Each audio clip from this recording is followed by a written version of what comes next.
It's Tuesday, weigh-in day. Gotta come up with a new intro for that. It's kind of boring. Yeah. So I got on the scale this morning, and it read 209.9. Isn't that great? Oh my gosh. So I am 10 pounds away from Wonderland.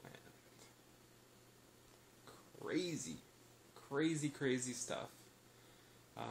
So that's a loss of 3.3 pounds this week. So that's huge. Another big loss. Oh, sounds like I have a text message. I bet it's my mother. Yeah, she's making sure that I'm awake. Yeah, so I had a pretty good week. Actually took a day off from fitness. I was a little bit sore after my change in my workout routine. So I did take the next day off. Didn't do walking or anything really. I mean, I went shopping. I guess that's fitness. But it's good. It's good. I had a good week. And I actually got some questions last week, and I thank you for them, because they actually helped me think about a few things. One question someone asked if my boring food, as I often call it, has helped my journey or if it has hindered it in some way. And I've thought a lot about this because it's something that I've kind of been struggling with, because I'm definitely capable of making more tasty, more flavorful meals. Definitely, I mean, nothing's stopping me from eating them, for sure. And I can cook, so to ask myself, why don't I? Well, I guess the biggest thing right now is I'm still really focused on calories. And to make some meat dish that's a little bit extra taste in it, adding some kind of a sauce, or mixing it with some kind of potato or rice or something else that's just give it a little bit more, is extra calories, and I'm not quite ready to do that yet. But I will in the future. Yeah, this question kind of, I really thought about it. It's like, why don't I allow myself that? Because I know that if I add, let's say, 50 to 100 calories a day to my calorie totals, making a more interesting meals, that's not really going to slow me down the weight loss that much.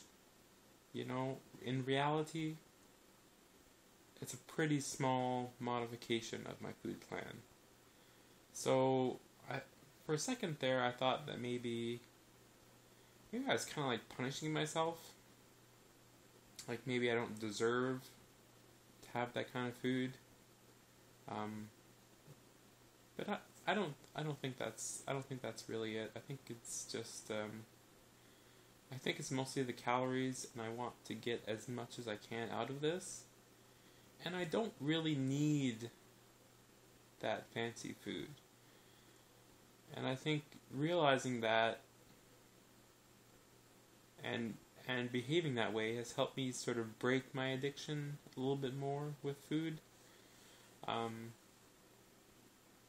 Just realizing that I don't need it, and being able to abstain from eating those types of things, those extra rich sort of meals, I guess it's kind of proving to myself that I can make those choices. And I know it's been like over 8 months now, so I mean, you'd think I would prove it to myself by now, but I'm still a little uncertain. I'm still a little wary of slipping down that road. So I'm keeping the reins tight until I'm at goal. That's the plan. So, and the other question I got was how to introduce vegetables and these types of things into the diet. Now, I still don't eat enough vegetables, and I wish I could eat more, And I can eat more. Like, physically, my capacity is at the place where I can eat vegetables with my meal. I mean, not a lot. Like 40 grams, I think, is usually what or maybe even 30 grams of some vegetable that, to have alongside my main meat entree. I think the biggest reason I don't right now is because I'm just lazy. I don't feel like cooking them. I mean, I do have some frozen vegetables in the freezer, and that's probably the best way to go because, I mean, if you buy a head of broccoli, you're probably not going to get through it by the time it's not really good anymore. So frozen vegetables are definitely the way to go, and you just add a little bit with each meal. That, if your capacity is there, that's something you definitely could do. And I really need to focus on that more because there is nutrients in those vegetables. I can't get everything from vitamins. Plus the bulk.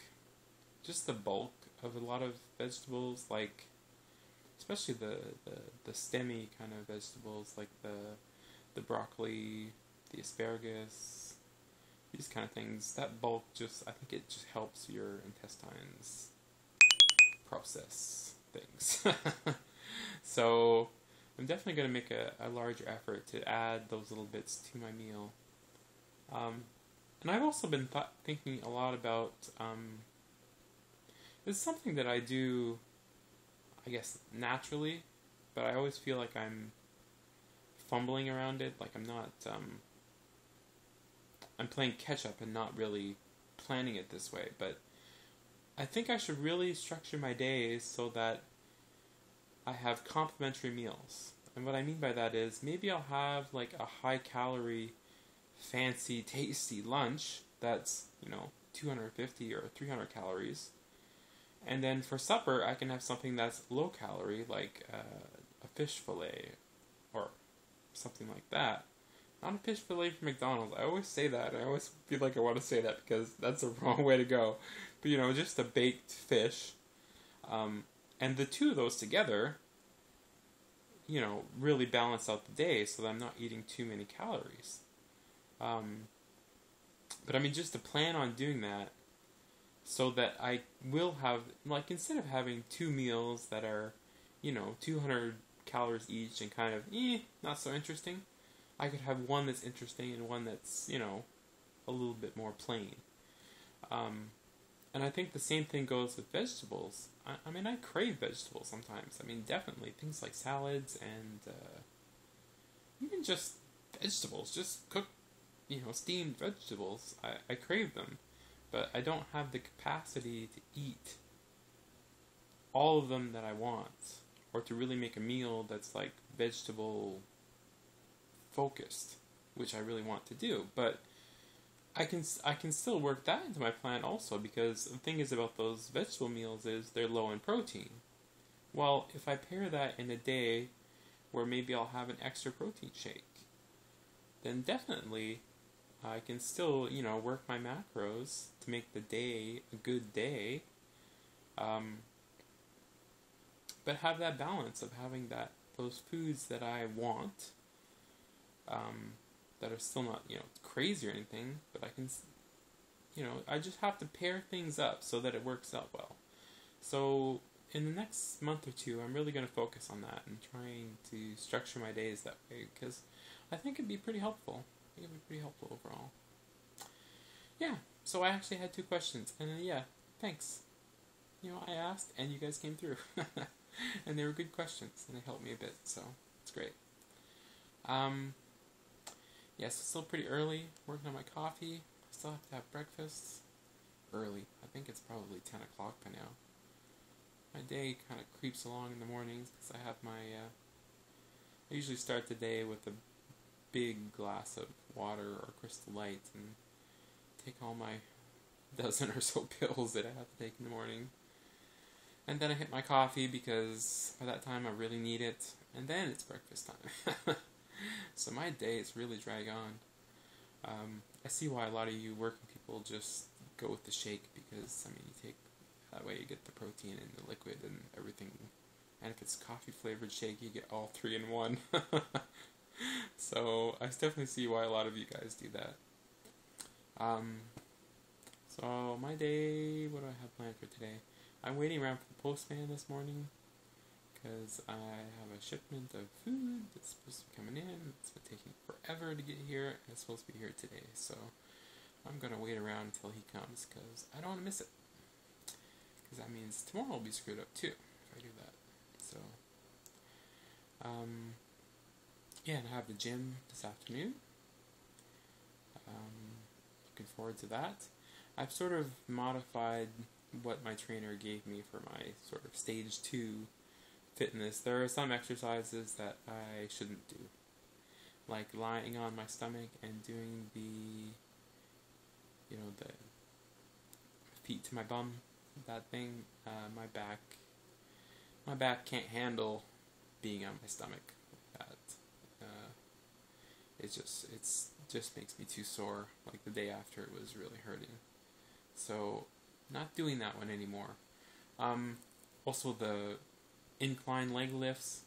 I don't really know why I need to do them, but I'll do them if I feel like it, kind of thing. If not, I'll just do the regular leg presses. I do love the pull-ups, even like the weight balance pull-ups. They're hard, and I kind of like that they're hard because it feels like I'm doing something. I'm still not able to get my 3 times 15 reps in them, so yeah, I'll keep working at it. Something to work at. It's something I can maybe see the progress more obviously because I'm so extremely low in the weight that I'm actually lifting that there's a lot of room for improvement. So that's something that I'll try and keep up. So again, I hope my camera angle is okay. I really, really want a camera or a tablet that has a 2-way camera, like front and back, because I can't see when I'm recording, and it's really kind of frustrating because I don't know where I'm looking. I don't know what's in the shot, what's not in the shot. I mean, thankfully I'm wearing pants because, I could be in trouble right now and I would never know. Until after I uploaded and went, oops. So, yeah. Maybe for Christmas I'll get one. That'll be exciting. They're pretty cheap. You can get a tablet for about $100 now. I mean, they're kind of older generation Android tablets, but hey, if they do the job, they do the job, right? So if anyone has any recommendations, let me know. I noticed a lot of them have really low pixel quality. Like the cheaper ones have like 0.3 megapixels, which seems like it would be hard to even recognize someone's face.